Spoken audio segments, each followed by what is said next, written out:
Bago sumikat si Honda Click, ang alam ko kung di ako nagkakamali si Yamaha Soul ang naghahari sa scooter category that time. Pero nung dumating si Honda Click, talagang nilamon niya yung competition pagdating sa scooter. Ang 110cc naman guys ay talagang ang tagal ng mga tao noon na naka 110cc pero naipapang long ride, nadadala sa school, panghatid sundo sa mga anak, pangpasok sa trabaho, pang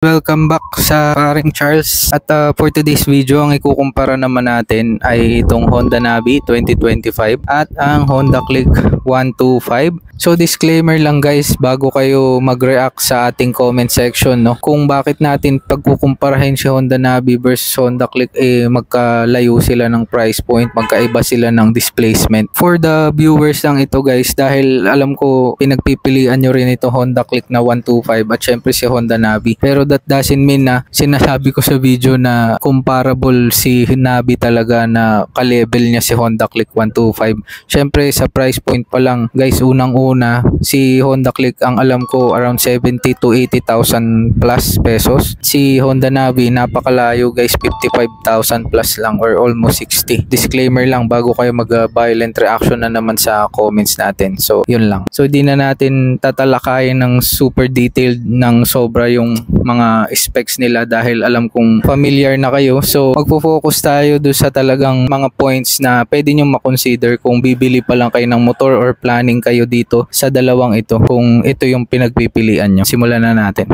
Unahin na natin i-discuss versus sa power. Syempre lamang na lamang si Honda Click 125 versus kay Honda Navi na 110cc. Pagdating sa sibat, sa tulin at yung talagang sa duluhan, Honda Click talaga since mas malakas talaga ang engine displacement nito guys. So, sa power, Honda Click tayo guys So pagdating naman sa looks at sa forma, syempre ito magdedepende ito guys sa tao Magkakaiba naman tayo ng ating gusto or yung ating preference lalo pagdating sa motor. Merong gusto ng parang ganito na style, so unique at bago sa paningin ng tao, tapos automatic na motor, scooter. Meron namang gusto ng ganito na talagang subok na, modern din, futuristic din ang design lalo na yung mga 2025 na Honda Click. Yung special edition na white, yun talagang sobrang nagandahan ako nung nakita ko. So sa looks naman, sa tingin ko tayo lang sila. Depende na lang sa inyo guys kung alin yung gusto nyong forma So pagdating naman guys sa kanyang comfortability at sa ease of use, kumbaga gaano siya kadaling i-maneuver at gamitin lalo na sa mga kailangan magmotor daily. Sa tingin ko si Honda Navi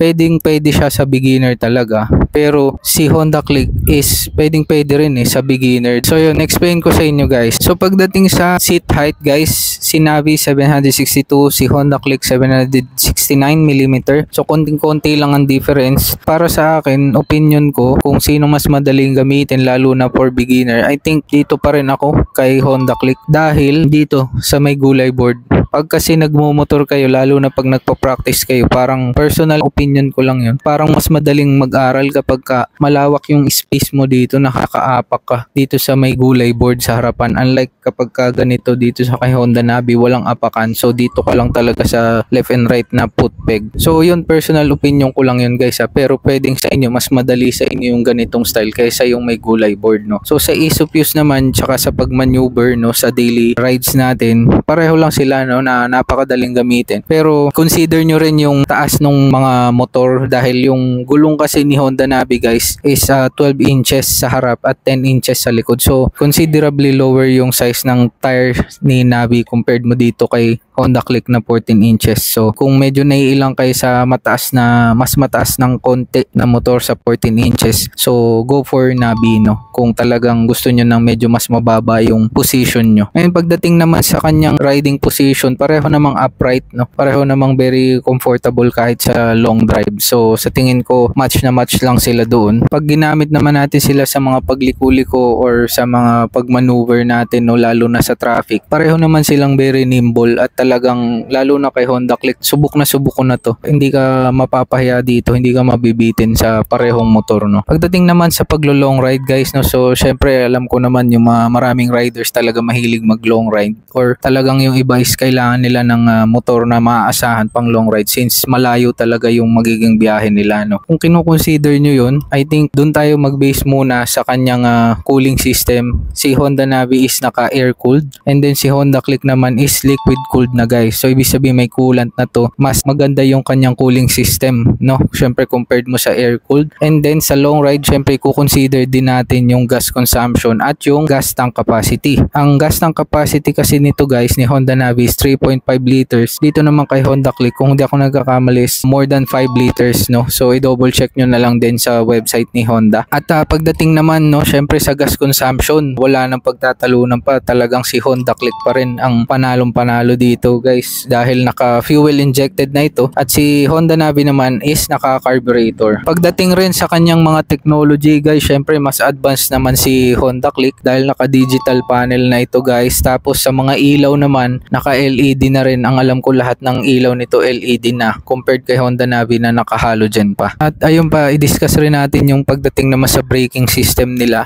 Pagdating dito, panalo na naman, no, syempre si Honda Click dahil naka disc brake sa harap to guys, and then drum brake sa likod. Although pareho silang merong CBS or yung combi brake system ni Honda, si Honda Navi kasi guys ay naka dual drum brake harap likod. So kapag dating sa mga long ride at syempre sa daily use, lamang pa rin talaga, no, sa biglaang mga preno si Honda Click 125. Pagdating naman sa storage guys, nakasama sa mga motor na ito, si Honda Navi meron din siyang malaking storage dito sa ilalim, at si Honda Click naman ay merong mga side pockets dito sa harapan. Syempre si Honda Navi kasi wala niyan. And then yung kanyang seat storage na kaya ang half face or yung mga maliliit na full face na helmet. Samantalang kay Honda Navi naman guys, yung storage niya hindi kaya maglagay kahit half face na helmet. Maraming pwedeng ilagay pero yung shape niya kasi hindi kasya. Or comment nyo dyan kung sa tingin nyo merong klase ng helmet na pwedeng pagkasyahin kay Honda Navi. At ito pa ang isang pwede nyo i-consider, since si Honda Navi guys ay bago pa lang, no, sa merkado dito sa atin, at least sa Pilipinas, when it comes to accessories na readily available na sa ating mga online shopping platforms at sa mga motorcycle shop sa areas natin. Sobrang dami mo nang mabibili na options. Pwede mo na agad i-modify si Honda Click 125. Napakaraming concept pala nito, no. Recently ko lang din nalaman. May mga Indo concept Thai, ganyan. Di ko na alam yung iba pero sobrang dami. At sobrang daming available. At mga budget friendly, no. Karamihan pwede kayo makahanap. Pero pagdating kay Honda Navi guys, limited pa yung mga accessories na talagang meant for Honda Navi. Katulad nung yung bracket ng top box, yan medyo naghahanap-hanap pa tayo. Or comment kayo sa baba kung may alam na kayo na pwedeng mabilhan for Honda Navi. And then yung mga iba pang accessories, no, na talagang ginawa para kay Honda Navi. Although may readily available naman na genuine accessories si Honda, pwede nyong orderin mismo sa Honda or sa kasa, no, yung kanyang touring at yung adventure niya na accessories. Pero when it comes to online availability ng mga accessories na custom for Honda Navi, I think hindi pa ganun karami since bago lang siya compared mo kay Honda Click. Kung mahilig kayong mag-modify. Dagdag ko lang, pagdating din sa gulong, pareho namang naka-tubeless to guys, so wala naman tayong poproblemahin, no, sa mga gulong nila. So yun na nga ang kanilang mga specs, no, na side by side. Pagdating naman sa practicality, no, at sa use, ano nga ba ang masulit sa kanila, si Honda Navi ba o si Honda Click 125? For me, it will depend on your budget. Ngayon yung tanong kung saan mo ba gagamitin yung motor, kung pang daily mo talaga siya for work or gagamitin mo sa business at talagang kumbaga magiging workhorse mo siya, araw-araw talagang dala mo siya kung saan man yung purpose mo. Siyempre kung araw-araw kailangan matipid yan sa gas, ganda yung performance, madaling i-maneuver, at siyempre yung features niya ay ano na rin, up to date, no.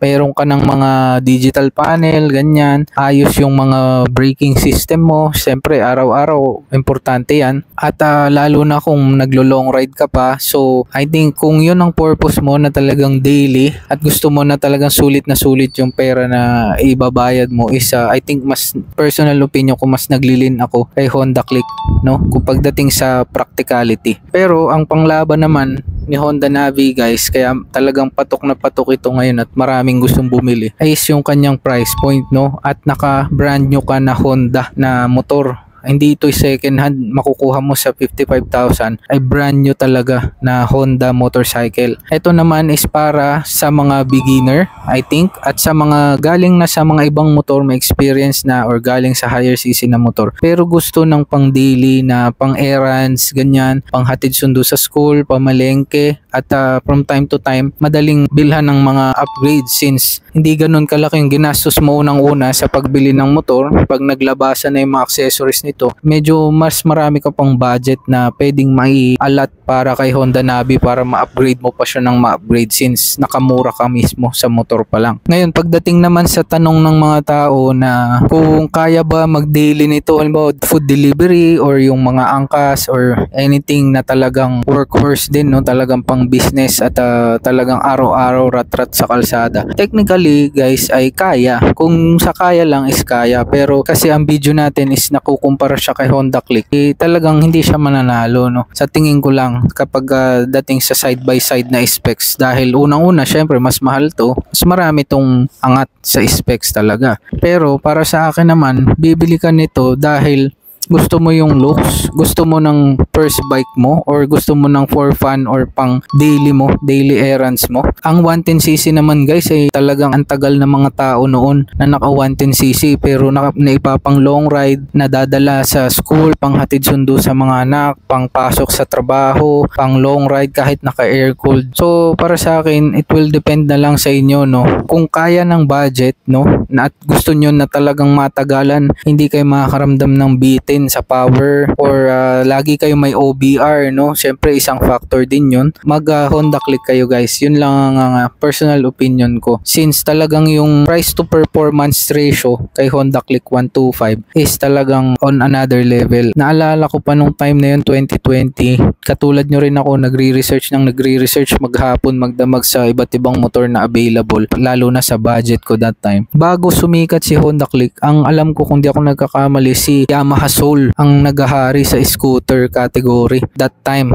I-correct nyo na lang ako sa comment kung mali ba yung ano ko, pero nung time kasi na yun, ang tingin ko is yun talagang sobrang daming gumagamit at talagang subok na ng mga Pinoy, no, pagdating sa scooter. Si Yamaha Soul, Yamaha Mio Soul, yung mga naka-carb pa nga yung iba dati. Pero nung dumating si Honda Click guys, yun, medyo nagbago yun. Talagang nilamon niya yung competition pagdating sa scooter, pagdating sa price to performance, talagang sobrang sulit niya. Parang wala ka nang hanapin sa kanya kung talagang ang budget mo is around 70 to 80,000. So at the end of the day guys, magdedepende pa rin yun, no, sa inyo kung ano yung pangangailangan nyo, ano yung budget nyo, at ano yung preference nyo pagdating sa kanyang looks at sa functionality. Ikaw, lagay mo dyan sa comment kung ano yung mas gusto mo dito sa dalawa. Yung Honda Navi ba na sobrang unique at talagang head turner, kayang-kayang i-provide yung mga daily needs mo sa isang motor, point A to point B, at sa sobrang murang halaga, brand new na Honda motorcycle. Or dito ka kay Honda Click 125 na more on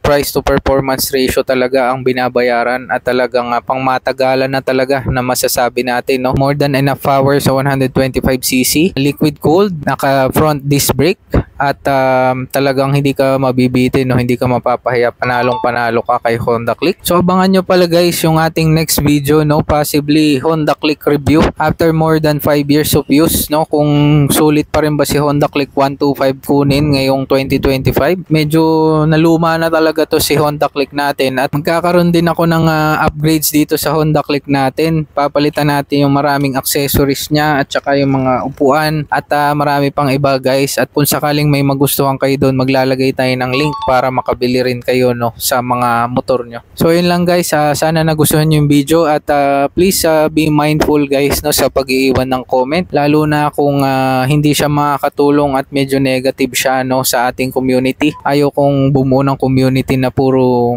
hate or toxicity guys. So yun lang pakiusap ko sa inyo. So thank you so much. Please like and share the video. Subscribe na rin kayo kung di pa kayo nakasubscribe, at see you on our next upload. Ride safe guys.